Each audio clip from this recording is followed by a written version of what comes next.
తప్పిపోయిన కుమారుడు, నేను పరలోకానికి విరోధంగా పాపం చేశాను, నా తండ్రికి విరోధంగా పాపం చేశాను.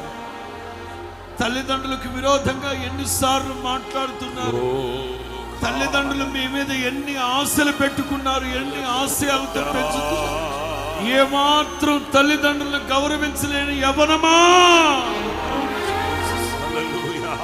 కయ్యూనుని దేవుడు క్షమించబట్టే ఒక పట్టణాన్ని కట్టాడు. నీకు దేవుడు ఒక అవకాశం ఇవ్వాలనుకుంటున్నాడు. నా దేవుని దగ్గర సంప్రదించు, నా దేవుని దగ్గర సంప్రదించు, నా దేవుని సంప్రదించు.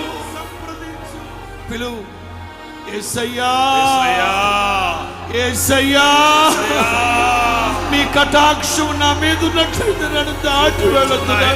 చూపించు నాయనా, మీ కటాక్షం నా మీద ఉన్నట్లయితే చూపించు ప్రభు, దాటి వెళ్ళొద్దు నాయనా.